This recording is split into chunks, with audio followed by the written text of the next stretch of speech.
对于戴的上台做好最坏的打算，不惜一切捍卫国家主权、领土的完整。有刑事总统府建筑，朱日和基地正是沿袭美国人在冷战时候现代化作战假想敌部队。中宣部宣称055万吨驱逐舰世代的楷模，强调这个船面对美军的挑衅毫不示弱。054B 它采用的是双频的主动相位阵列雷达 ，A 导 B 射都要比原来054A 的要强一个世代。那海事如果都没有问题，那又要开启解放军在054B 这个下水饺的模式。是面对目前两岸一个情势，前舰这个计划是对我们目前的困境没有舒缓的作用。你用前舰去跟踪人家水面舰吗？不可能呐！取消共机机型资讯哦，我看不到，那就没有敌情。Ladies and gentlemen, welcome the host.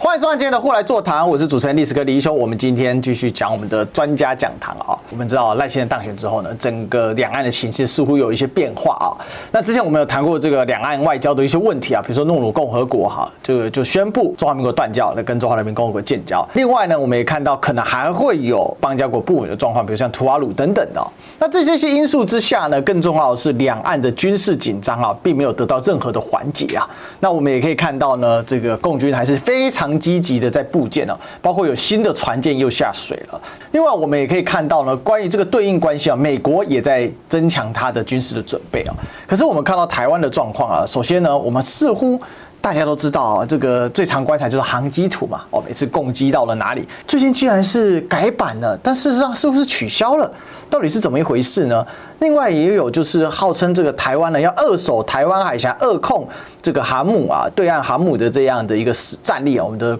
潜舰国造的海鲲号。终于要下水了，但真的能够形成战力吗？我们非常的担忧。还有呢，我们知道这个知名的这个军事专家啊，也是退役的中将啊，帅浩明将军就警告说，我们现在战争准备，甚至呢输给金正恩，输给北韩哦，哇，这个真的让人觉得还有很多要加强的空间啊。但全世界正在从冷战往热战移动，因为我们看到。北约呢又举行了更大规模，最近一直他就是不断强调史上最大规模的军事演习，不但扩大规模，似乎全世界从冷战转向热战。这里面的军事准备又发生什么事情呢？这里面的这些新型的军武又是怎么一回事呢？啊，关于这个军事议题，我们当然来请教一下我们的政治员总编，总编好，大家好，又见面了。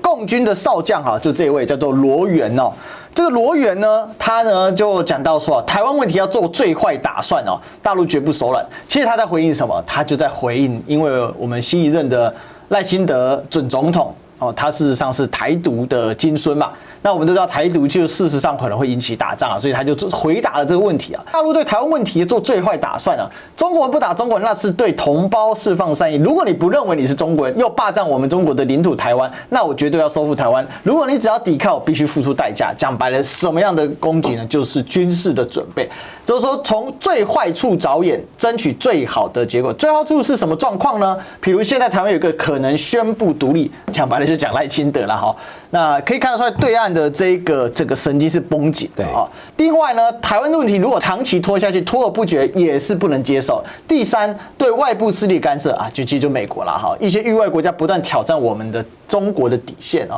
所以看起来对于中方来说，对于戴清德的上台，尤其是军方哦，他提到说绝不容忍，也绝不手软哦，也就是说要做好最坏的打算，不惜一切捍卫国家主权、领土完整。这个解放军会提出这样的一个战略的说明哦。里面应该有一些意涵吧，总编。我想罗源作为一个军方比较鹰派的代表，当然对这个台湾议题来讲，有一个说法，这是很正常的。但我们就整个大架构来讲，它和目前中国大陆这个主流的，特别是它政府的态度，其实还是有一点不一样的。这次这个总统大选，不管是选前还是选后，到目前为止，我们必须说，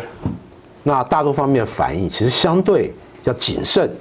要和缓。也因此，我必须说，这个之前美国和大陆在旧金山这个会谈是起到了一个管控台海这个议题，不要它变成一个因为选举语言、选举议题这个操作，让它呈现爆炸化。中美两国对于台湾议题这个管控，其实它的效果很明显。即使是选后，那赖清德上，当然并非大陆方面所乐见，但截至目前为止，我必须说，在军事这个部分，它的反应相对还很审慎。尤其是我们看到，台海这个空情的状况，那过去以来没有特别增加这种对台实施一个异常频率高或强度高的一个这个飞航或者水面舰的一个活动，更多的是它这种常态性以往它基于自己身训练需要所进行的相关的海空活动。即使大家会说，最近很奇怪，最近1个月这种空飘气球越来越多啊！我记得今天国防部公开的这个又有啊，大概4、5枚，然后时间、位置、空域，他也都有讲。但我之前就有跟这个我们空军管作战的这个军官有交换意见，他说，这个没什么，就他们长期观察来看，每年到了12月份开始，这个大陆方面的这个空飘气球对台就是很多。去年底，国防部那就针对这个空拍议题，跟这个空飘气球特别有所记录、有所披露相关的动作。事实上，之前我们认为那个是一个选前营造一个两岸议题的一个动作。就军内行家或长期关注的人来讲，这个是一个季节性。就整体军事态势来讲，并没有什么特别的升高，但比较特别，反而是我们国防部针对空情的状况做了很大的调整。这个罗元的强势表态，其实就是解放军现在在增强他的底气，我可不可以这么说？确实，特别是1月1号开始这个解放军向来就是每年他会宣布，今年这个开训典礼开始啊，这个陆海空这个战略支援部队开始动起来。就整个内容来讲，我最近观察中国国防部相关的讯息，没有说针对这些活动有特别突出，但就海军这个部分，他有特别强调这个055这个万吨驱逐舰，因为近期在中央电视台相关节目里面特别挑出来讲。第一，它南昌舰，大陆方面给它一个定调，就是中宣部宣称它是世代的楷模，尤其是这个中央电视台公布一些讯息，就是过去它在服役的时候和美军不管是航舰或者航舰的飞机在海空进行交锋的一些记录一个过程，就是强调这个船面对美军的挑衅毫不示弱。055它的姐妹军舰，不管是到日本海参加中日的海军联合演习，或者环绕日本，甚至到这个阿留申群岛进行一个北太平洋远航，乃至于协同山东舰在台湾东南方向海域，比如整个菲律宾海进行活动，进出第一岛链。随着它服役时间久，不管是它本身的性能，还有相关的战法战术，整个配套来讲，应该是日臻完整。也因此，南昌舰获得所谓的世代楷模，代表它在官方上非常肯定这个军舰服役它的性能，它的整个战力所呈现的。那另外就是也有报道，这延安舰。延安舰是055系列其中一艘，它是南部战区海军的配附的南海舰队里面的一艘。那过去以来，其实它在南海也进行相关的操演。从这样子不同的报道，针对055就显示，这一艘船作为这个解放军海军这个吨位最大的水面作战护卫舰，它本身的性能其实受到肯定的。我们来看一下这054B 呢，它有一个清晰照曝光哦。我们先看一下报道吧。这054B 呢，2023年8月在上海的沪东造船厂下水哦，那也是中共首艘的次世代054B 飞弹护卫舰。那它整个在黄浦江面上航行的这个状况，最近被拍到全舰外形酷似欧系军舰虽然也继承055的一个设计的概念因为过去15年呢，大量建造054A 的后续舰基本上都是054A 的放大版，就是什么延长但这一次是第一座全新的，就是说第一艘全新的一个设计，也就是说把054的一个新款它在武装配备方面呢，有一座100公里的快炮，还有32座这个 HAKJ 16垂发那还有包括了 HQ 16中程飞弹，还有 YU8 反潜飞弹等等这些设计那这就是船舰054B 这艘船看起来这外形相当的现代科幻对，特别是它这个后面有一个一体化桅杆，这是现代这个逆中水面舰一个标准的配备。那另外就是054B 其实跟054A 它是一个054A 的放大版，对，但事实上所谓的放大版还放大非常的多，它的这个原来全长在130公尺，对，而054B 达到147公尺，哇，也就是它整个舰长那增加了10几公尺。比如054A 的话，一般认为大概4000吨以内，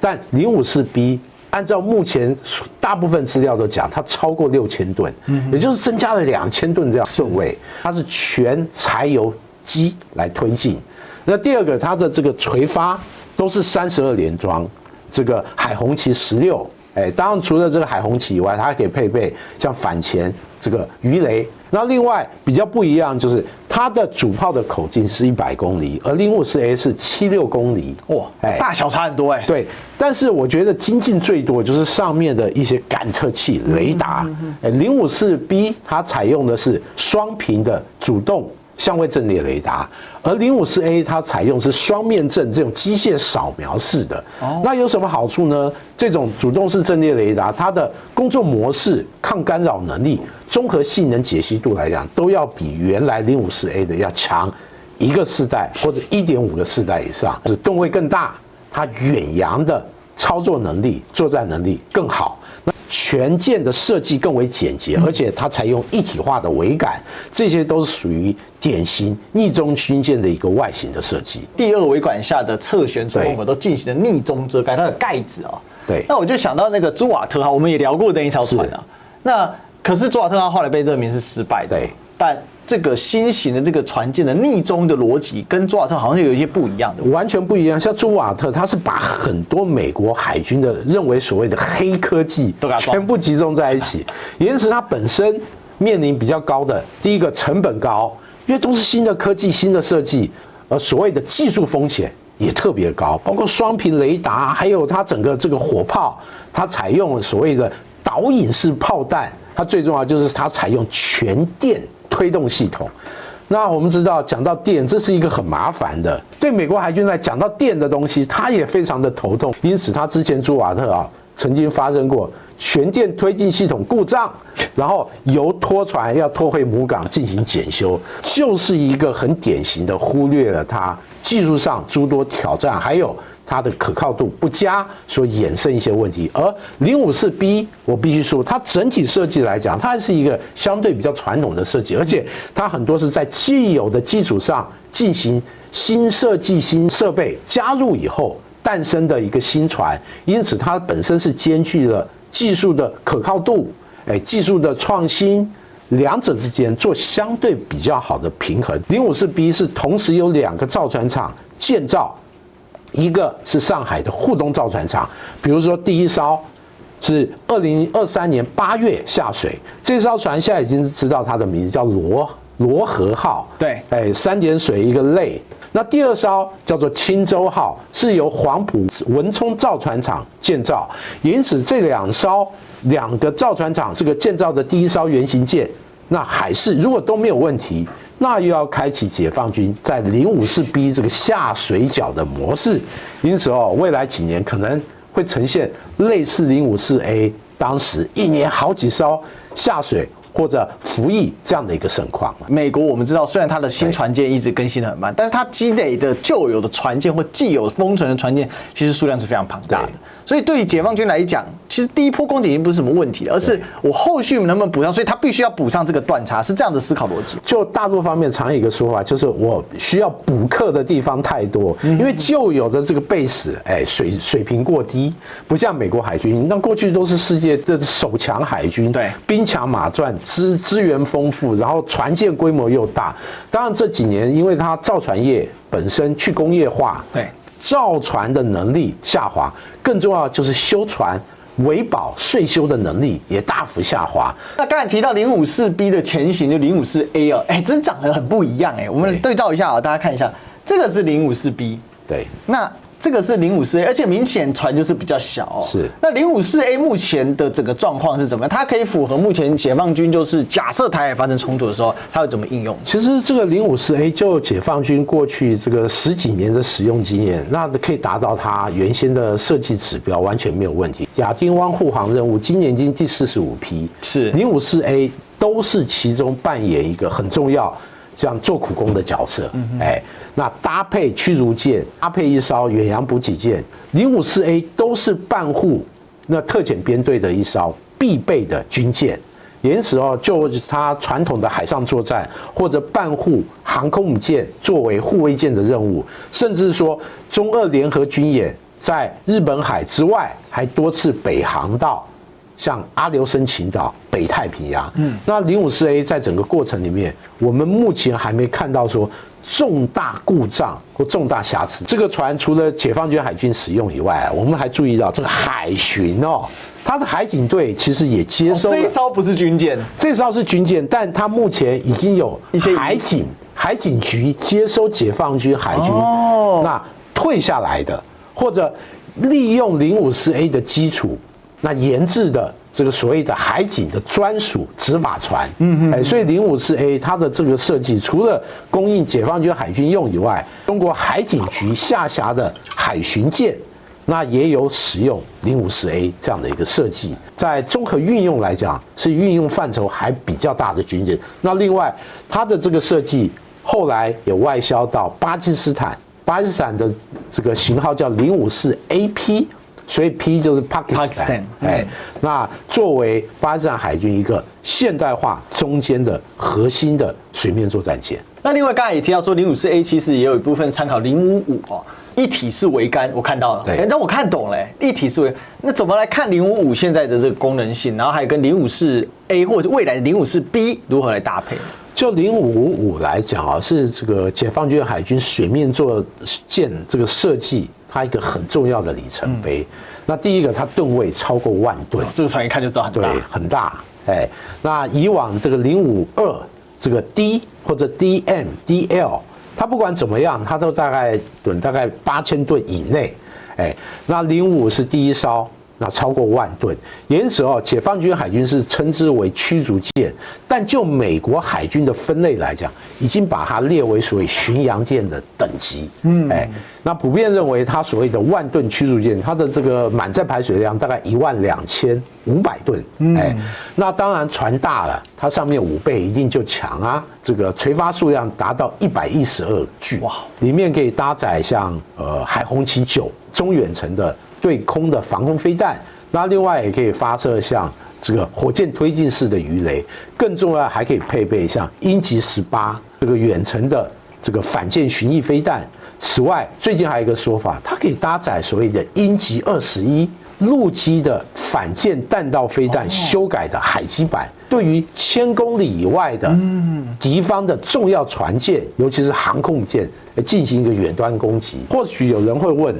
你这个船桅杆那么低，你怎么看到敌舰？你怎么去接战？事实上，它所发挥的角色就是海上的攻击平台，而相关的讯息包括敌方的这个船舰的位置啊，锁定啊，瞄准或者攻击以后进行战损评估，这个都由卫星、无人机或者载空机来进行支援。说白了，它就是由 A 导 B 控，就是导引的是用整个卫星直管通信作战体系，而它的 B 射就是由它作为载台向目标区进行射击。因此，如果这样的一个杀伤链具体可行，而且有很高的一个成功性，这个对于解放军海军来讲，无疑是科技上一大跃进。当然，对美国海军来讲，这就是一个噩梦。因此我认为美国海军事实上，它过去几年都密切关注解放军海军在相关技术的发展，因为这可能是一个海战革命性的一个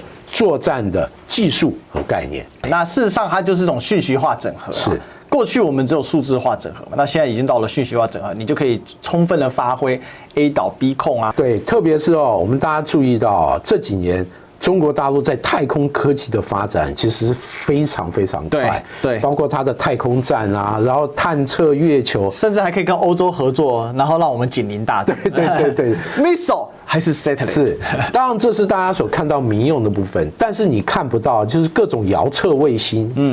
北斗系列导航卫星，它整个有关太空所具备的战争潜力的直管通勤监侦，它不断的在进行优化，随着它的整个技术的深度广度持续进行发展，我们刚才所讲到的 A 射 B 导，都会成为一个非常有可行性的一个战法战术。那当然，除了这个解放军在提升的时候，其实我们也可以看到，这个美国最近也做了一些升级了哈。这看得出来，就中美之间的这种军事的对抗啊，比如说这个伯克级啊。最近呢，就搞了一个，有人被人家戏称叫围舰哈，我们看到哈，这个都很胖，这个船长这样，然后上面胖出来啊。伯克级这个总共有4艘啊，好，那来做改装测试，预计要耗资170亿美元哦。这要干嘛呢？哈，这个主要就是说，它要来提升哦它的相关的这水面作战的这些系统啊，防空雷达等等。这一台是平克号哦，这个 DDG-91。这一台，他把它改这样是想要干嘛？那中美的这种海军对抗里面，那跟台海作战有关系？那我们知道伯克级它的数量很多，那到目前为止应该已经造了70几艘，按照计划它还会更多。在过去长时间的建造里面，它又分好几个批次。这个美国海军由于没有钱全新发展新的驱逐舰，因此把伯克级的设计那不断进行优化改进，所以又有所谓第3批次或第3批次 A 等等不断的进行下去，把新的科技、新的技术融合它的载台，让载台在可以修改的范畴里面，尽量让它的性能获得最佳化。扩大化，这就是伯克级它发展的路径图。当然，这艘船改的，我认为是过于这个扎眼了，这也太夸张了吧？这不会头重脚轻吗？对，这个确实会有。当然，所以就是对美国海军来，它是等于说把它按照它的税收配合的进度，我要做大修。大整理，我干脆就进行修改，验证一下我这个新的技术、新的设备用在这一艘船，它在战力上是否能大幅精进。因此，对于美国海军来讲，我认为他会密切关注这4艘船，它修改以后，它的综合性能表现怎么样 ？Key point 就是你修改所需要的成本花费。很贵耶，比如说像这4艘就要耗掉它170亿美元。在美国目前，虽然他们的军事预算越批越高，可是其实整体国家是有点财政上有点吃紧的状况。对，这对美国海军很麻烦，就是我的船的规模太大，而美国海军这么多船，我有那么多钱逐一对各舰进行这样的一个修改吗？因此这个所谓的成本就变成制约它。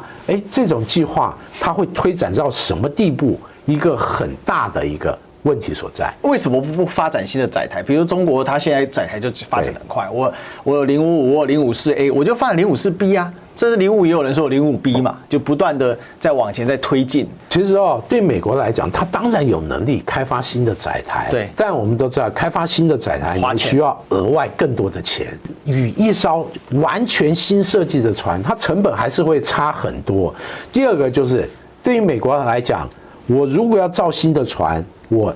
这个所谓的技术摸索阶段，我要花很多的时间。比如新的设计下水以后，我要进行综合的测试，我逐一修改以后，然后再开始建造。但对美国来讲，他就会想到，我目前在中美大国竞争，我有没有那么多的时间去做这些事情？也因此对于美国来讲，就目前比较稳妥，就是他把伯克级的最新修改型，我按照它的这个新的规格持续进行建造。我对于部分这个船舰，我会采取一个小步快跑的方式来进行一些额外的发展。它的巡防舰新座级，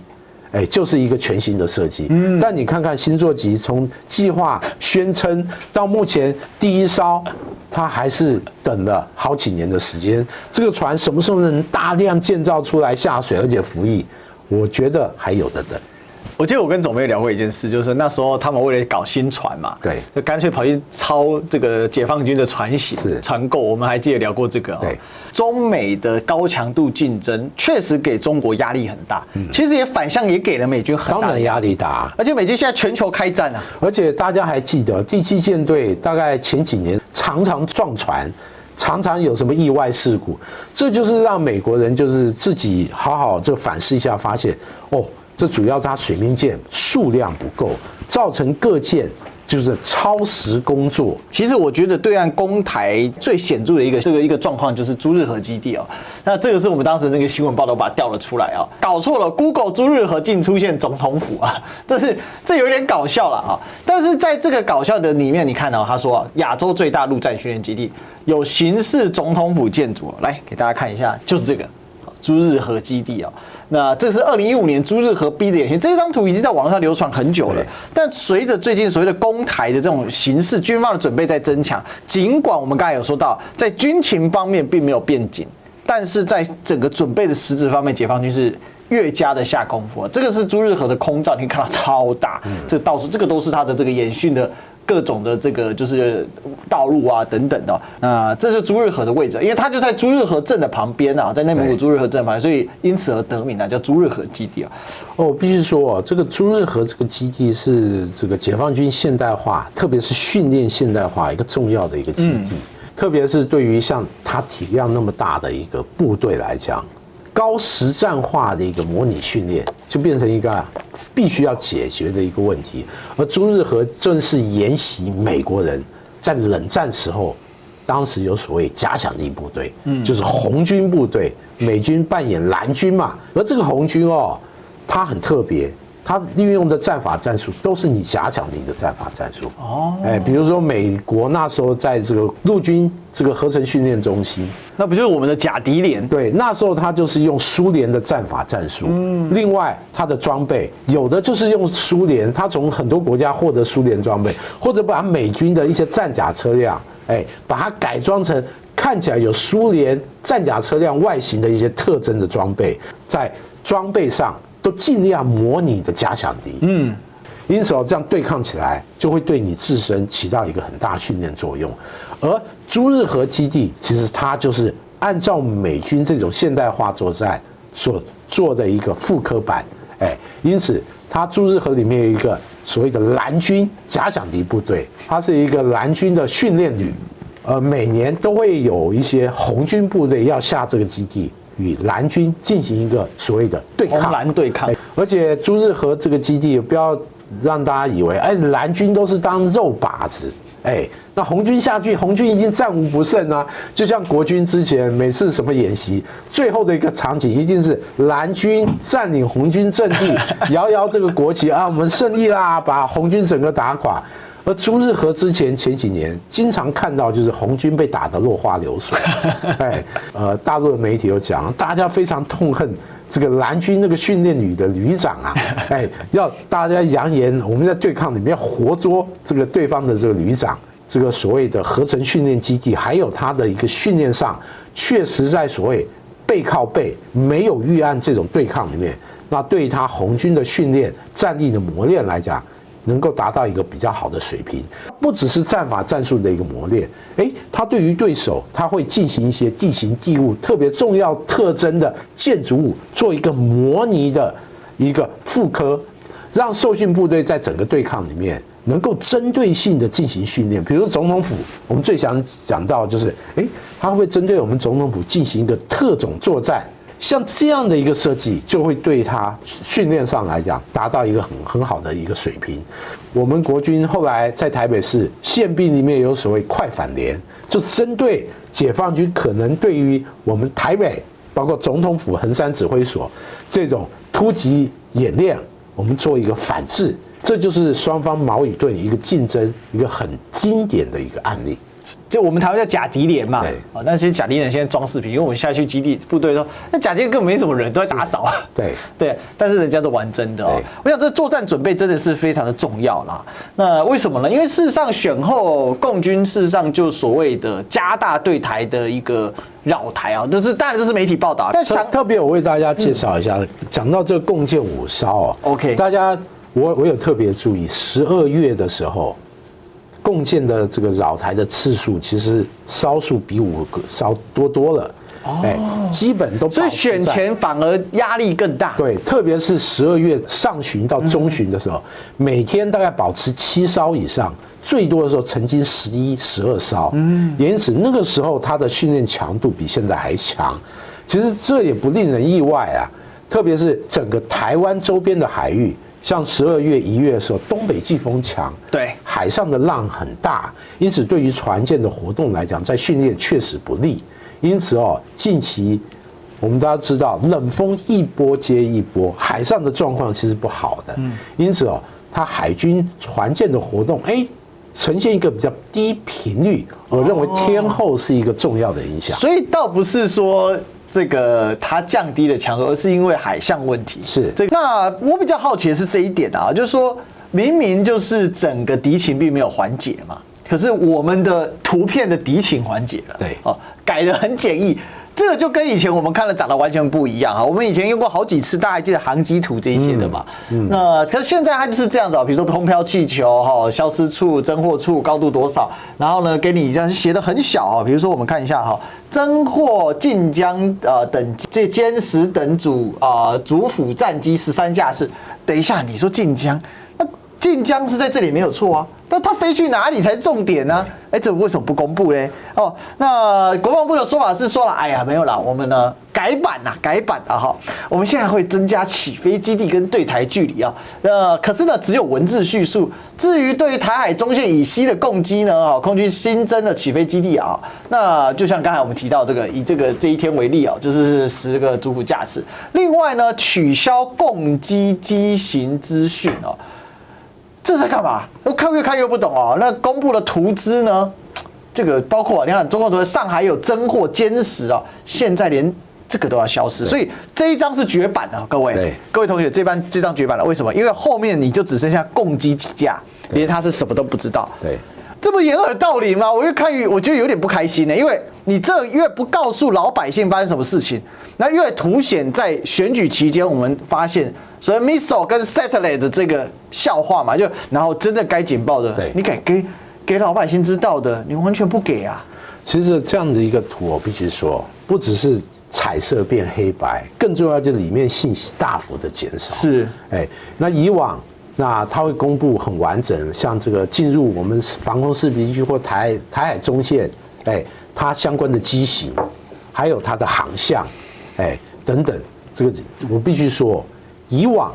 你可能更能直观地感受到，这个解放军在今天他对你展现一个什么态度，你就可以发现，他这是对你空防压力更大，它是一个复杂的一个任务编组，而这样它简单说就是主战还有辅战的这个飞机多少架次，你没有办法从机型里面能够感受到，当天空情状况对你是否具有一个更高强度一个军事压力。因此我必须说，它这样讯息的减少，它是有很大的用心，也就是国防部所说的，解放军会配合它日常常态性的活动，在活动之余释出一些它可以进行认知作战操作的一个空间，你可以感受到它整个制空或者某部分作战对你是有威胁的。也因此我必须讲，这样的一个讯息公布，就简化内容来看，其实它等于会降低大家对于共机空中活动一个警惕，会降低非常的多。那与其说是这个让对方的认知作战空间减少，但事实上也让自身这种警惕的态度、警惕的感觉也就变得更少。那久了以后就变麻木不仁了，就是丧失对于台海空情应有严肃的一个态度。其实我是很不想要批判我们的部队啦，但我知道我们的国防部不是他们自己决定的，谁能定夺这件事情？讲白了，那就是国安会啊。对。那我再问一个问题啊，国安会，你连个简讯你都处理不好，对，你现在有什么脸什么皮来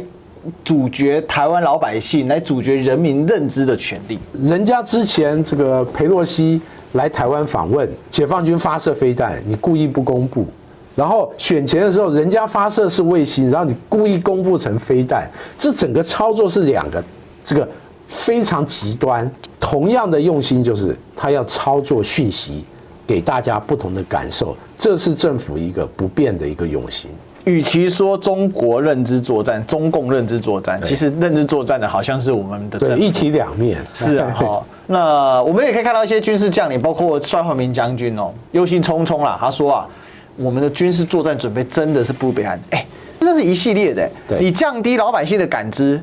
那老百姓就更不愿意做军事准备，那不做军事准备，你自然而然你的军事准备又在更低，你的整个社会是没有预期性的嘛。那我们可以看到啊，这个全球火力啊，这是一个非常非常知名的网站啊 ，Global Firepower 啊，那最近公告了2024年的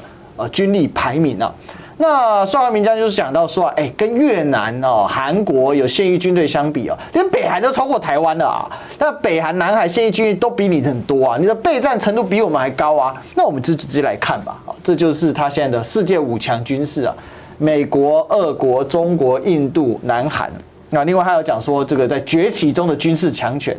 哦，那叫韩国、日本、土耳其、伊朗、以色列啊，这个是全部的总排名啊。那台湾在哪里呢？国24，对，好，就跑到这边了。这边前面10名都没有我们。那其实之前我们是在前20名的，当时我们跟乌克兰比邻为居啊。我们现在竟然输给了被人家笑战力不怎么样的沙烏地阿拉伯。如果以量的话，当然这个整个台海来讲，我们的这个军事力量的密度是很高的。但是我觉得衡量的很多标准，包括部队的训练，还有你的弹药的储备，那你的相关的作战准备来讲，我认为国军长期来讲，其实准备是不够的。有谁真的认真看待两岸如果真的爆发战争会怎么样？虽然选前有人认为，这个所谓战争与和平啊，是这次大家考虑一个重要选择，但就选举结果来讲，好像并非如此。然后认为啊，这个真的如果发生什么可能性的话，美国人会来支援。我就把航机图给用立可白涂掉，就看不到，看不到，你看不到我，你看不到我，就看不到了啊。特别是我们的弹药储备其实不够的。南部的203厂、205厂不是合并吗？对，合并以后要做迁厂。要从这个高雄市区迁到大树新的厂房，大家可能不知道我们现在弹药的这个生产，特别火药生产这个部分，目前是属于停顿状态，它相关的火药要靠外购。俄乌战争结果，我们大家常看新闻。争议最大就是乌军没有炮弹，想尽了办法削尖了头到国际搞炮弹，因此对美国、欧洲甚至韩国来讲，我现在要生产很多15公里的炮弹供乌克兰使用，这就是在让这国际上这种火药相关的这个供应呈现一个比较紧张的状况。那根据我们了解，近期国军在买这个火药这个部分就呈现了，你买不到。甚至国际的供应商不愿意报价，我还是觉得我们应该要坦诚的去面对我们军事的问题啦。那当然，大家说这个军事问题有一个大家很关注的是什么？就是海鲲号准备来下水那后续践行成3+2+2，什么意思呢？那目前国产量产计划呢？以3艘加2艘加2艘3阶段的方式来进行接着520可能就要来交舰来进行测试，也就是讲白了给新总统的一个礼物啦，就职礼物总共海鲲号加原型舰会设计8艘再加上2艘性能提升的剑龙级潜舰，未来呢就会有达到10艘的潜舰对于解放军的威胁来增强我们的强大的嚇阻力。那包括它去配备一下 MK48等等，但其实这个都其次，因为根本还没下水但大家还记得非常经典的下水典礼，唯一碰到的水是什么？是那一罐香槟。下水典礼，因为我纵观全世界这么多下水典礼这个大概也是我们的创举对，就是下水但是不沾水，但是没有真的这沾水。对，那可能也是会让总统开心一点我们当时是这个样子，那包得密不透风，也不让大家看到底长什么样子。包括当时事实上总共这个船非常贵第一艘的直接成本就是256亿而且呢还有相关的这个成本在计算。那我们来看一下单件成本会降到200亿，但我觉得这个都其实，因为你能不能够下降是其他的嘛，因为说可以下降到手劲的80%，可是这个256亿是指现在下水之后遇到的问题。那这些问题要怎么克服？最有名的就美军福特号嘛。那另外呢，很多当时在总统大选期间，大家最质疑就说，你一台成本可能高到500亿啊。其实不管是500亿或是256亿都很贵啊，因为世界上相同的舰型，甚至比我们还大，像日本的舰型，它也不花100多亿而已啊，我们都花2-3倍的价格。那500亿更是天文数字啊。那面对这个指引呢，海鲲号的负责人我们都知道是黄树光上将嘛，好。那黄树光上将呢，他这个过去他曾经有讲到说，哎，这总额度啊是493亿啊，那这个其中的这个分配啊，我们怎么去分配？当然就是说总价款其实是38%在国内啊等等的，这是他的一个说明的方式。那这就海鲲号，我们来请总编评一下，就说海鲲号要长到这个样子还要多久？那他花的钱到底贵不贵？还有这个对我们的军事准备、对台海外战争有什么影响？我认为海鲲号其实跟这个目前这个示意图哦，前舰在水中发射鱼雷，这个应该差不多这个样子是 OK 的。在水下发射鱼雷，这是前舰的标准性能，是没有什么特别。比较特别是，你潜的是不是够深？一般柴电前舰可以下潜可能超过100甚至150公尺，当然潜越深，它的整个逆中性能越好。这个部分我认为还有一个很大的问号，毕竟海鲲号连下水都还没下水，因此未来要看它能下水到什么深度，我认为未来有待时间检验。那至于说上面的武器配备所谓的战系，我认为是比较相对没有问题，因为供应的是美商。大家都知道是洛克希德马丁公司作为美国前舰的重要战系供应商，它本身的设备应该是很成熟，但是大家都非常清楚，海鲲舰它的整个设备来源非常复杂，比如说有欧洲的动力系统，战系是美国的，可能声纳又不同的来源，上面的电池，上面的大大小小设备，甚至包括马桶，它来源的设备一定都很复杂。对我们来讲，没有做过前舰的国家来讲，确实在里面技术挑战很大。因此，我同意我们做的第一艘前舰会比较贵，但是不是能够贵到这个地步？这个是另外一个层次的问题。这个特别是整个前舰的整个计划里面黑箱太多了，怀疑到这个整个过程里面是不是有一些上下其手一些空间？我想这是大家之前关切的一个问题。但是对于主持这事情的海军的所有将领，包括黄曙光，我想他们有一个使命感啊，因为对于海军来讲，要有自己的水下兵力，特别具规模的前舰，我认为很多海军将领是有使命感的，不计代价。这样的一个思维，是不是让一些不肖人士有可乘之机？我认为这就是全民需要去监督的一个部分。我们不是说前舰不重要，就整个过程里面，你是不是秉持一个公平正义？我认为这是大家不断的追踪这整个前舰案是不是有弊案，大家的主要的思维。而且我们都知道前舰花那么多钱是否对海军一定有好处，百利而无一害？我认为这个本身问题很大，尤其是面对目前两岸一个情势，解放军海军长期在周边保有，比如5艘、6艘，甚至前一阵子超过10艘。我们海军的水面舰能否因应这样状态做有效的对应？这种状态，你多少前舰都没有用，你用前舰去跟踪人家水面舰吗？不可能啊！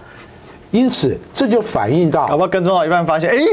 隔壁也有人家的前舰，这就反映到我们水面舰长久、年久失修，我们的量不够，而且普遍舰龄过老。是解放军海军对我们实施常态性的船舰在周边活动，弄得我们海军疲奔命虽然我们没有这个发生之前这个美国第7舰队不断撞船这种过度疲劳的状况，但我们看看之前海虎号不是人员落水，3位落水到现在失踪找不到。我认为这是一个警讯，也就是对我们海军来讲，面对这样的情况，我认为前舰这个计划是对我们目前的困境没有舒缓的作用。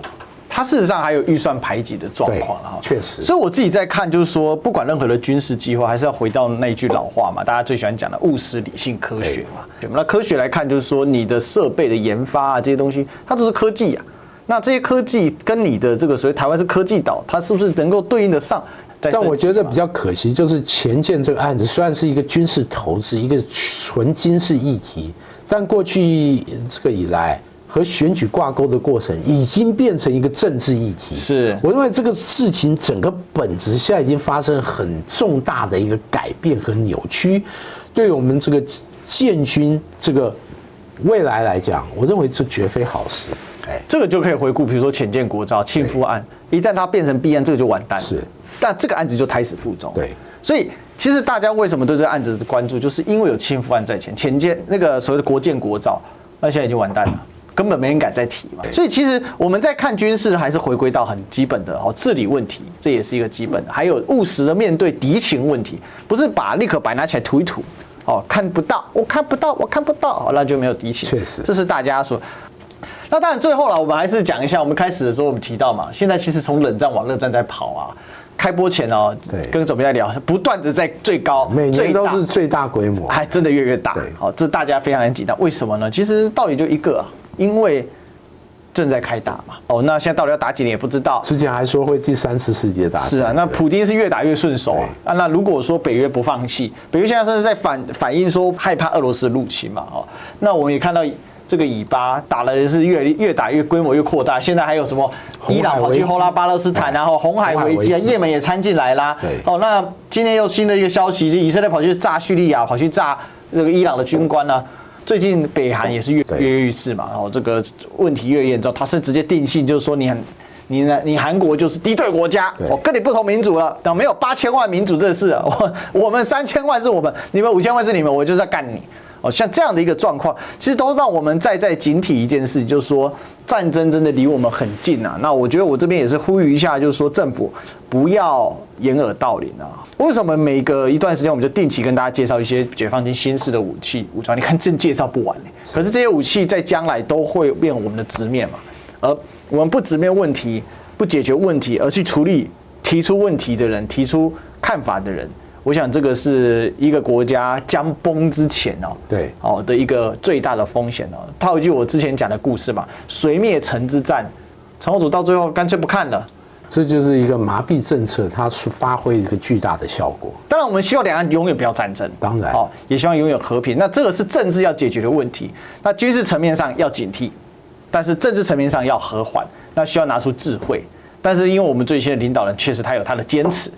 那我们也看到欧亚集团的讨论那这些东西都是值得让我们在关注的。那也欢迎大家多收看我们这个系列我们专家讲堂呢不定时各个主题轮流播送，好让大家有更多的宽广的视野啦。好，那我们今天就聊到这里，最后记得帮我们按赞、订阅、分享、打开小铃铛，然后呢，这个记得加入我们的会员，才可以让我们做得更好。也欢迎大家线下的超级留言、超级感谢，还有呢这个绿界 PayPal 这个支付宝或者是微信还有邮局给我们更多的赞助，让我们可以播出更多精彩的节目。那今天就聊到这里谢谢大家，拜拜，拜拜。